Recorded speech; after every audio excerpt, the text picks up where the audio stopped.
Lors de ce TGS 2016, nous avons eu l'occasion de rencontrer une jeune artiste, Lana.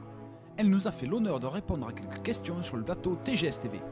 Hey, salut, c'est Junk. On s'est téléporté sur le stand de TGS TV. Effectivement, on est avec Lana qui d'habitude officie sur le stand de TGS Comics et elle nous a fait l'honneur de venir nous voir. Alors Lana, on la connaît au départ en tant que graphiste de l'équipe TGS Événements. Mais déjà, est-ce que tu peux nous parler de ça? Ce que tu fais pour TGS Événements? Je crois que tu fais des affiches, entre autres, et tout ça. Ouais, voilà. En gros, je suis.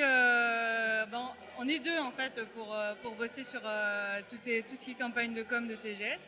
Donc, c'est tous les événements que TGS organise. Donc, on va faire les affiches, on va faire. Moi, j'ai créé principalement les mascottes de chaque événement. Donc, Pix pour le gros TGS. Et voilà. Donc, on fait les affiches, on se met d'accord pour savoir comment illustrer, on va dire, le visuel de chaque salon. En parlant de Pix, justement, on a un grand événement. C'est la sortie de ceci. Alors, je ne sais pas si on le voit bien. Hop, voilà. C'est Pix Story. Donc, Pix, c'est lui. Et c'est, si je ne me trompe pas, c'est toi qui as créé la mascotte. Alors déjà, est-ce que tu peux nous dire comment tu as fait pour la créer? Parce qu'on l'a vu depuis maintenant de nombreux TGS sur les affiches.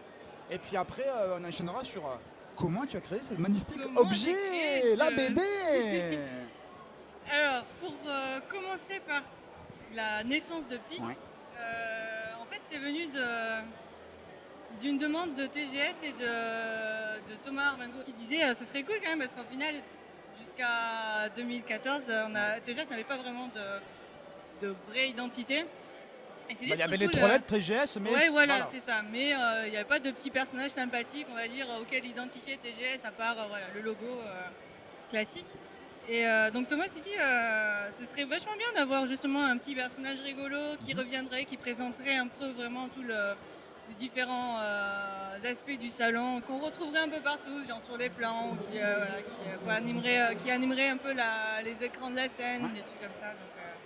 Et qu'on retrouverait, qu'on reconnaîtrait assez facilement. Donc il s'est dit voilà, une espèce de petit extraterrestre né après à la suite de ça.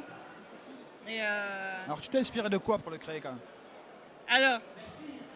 Alors la plupart du temps, j'entends souvent que il a un air de Stitch de Disney. Et il y a un peu de Croque-Mou aussi. Ouais. Je pense que Croque-Mou, j'ai dû vouloir mettre une part de. J'aime beaucoup les grands yeux verts qu'il a et ça rappelle un peu. On remonte à la caméra. De Croque-Mou. Et pour l'aspect Stitch, en fait, je pense que ça a été un peu involontaire, mais il y a un côté rond derrière qui est assez mignon et que du coup j'ai dû refaire sans m'en rendre compte. Bon, et donc la création de Epic Story. La création de la BD, en fait, c'est venu parce que en 2014, donc Stitch est né.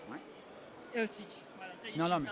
Pix est né et en fait, il y a Paul Renaud du TGS Comics qui dessine aussi. On peut dire que c'est en quelque sorte ton parrain en fait sur la création de l'objet. Oui, carrément, ouais.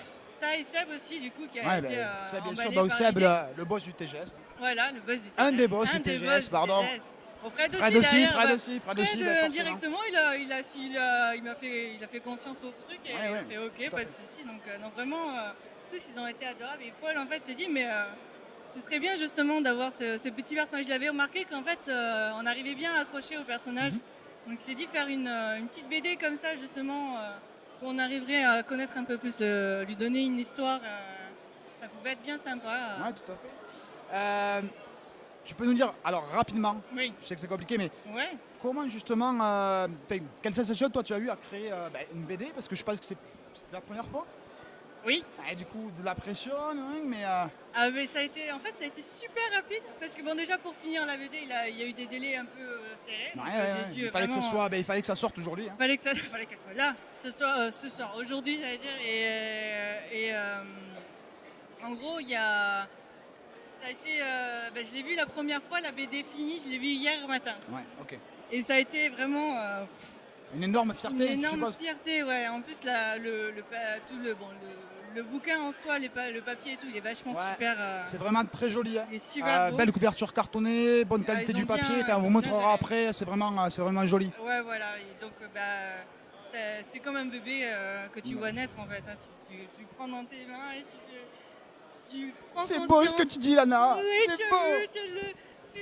tout ton temps, toute cette énergie que tu as mis dans ce petit truc, et ben voilà, il te le rend bien. Bon. Quoi, parce Pour qu'il est- l'instant, on peut l'acheter sur le salon. Est-ce qu'on pourra l'acheter après en mode par Oui. correspondance? Ouais. Alors en correspondance, je sais Tu sais pas. pas? Ou alors dans les boutiques hein Dans les boutiques, voilà, il y a Gilbert Joseph et Ok. Imaginaire sur D'accord. Toulouse. Bah, très bien. Donc si vous êtes sur Qui est- Toulouse, Gilbert Joseph, Imaginaire. Voilà, vous pourrez trouver l'objet. Lana, on va te laisser parce qu'on sait que tu as du boulot. On te remercie infiniment pour être venu sur le stand. et nous Merci, présenter, merci de m'avoir invité. nous présenter la vie de Pix en BD. Et encore bravo à toi. Merci beaucoup. Ciao.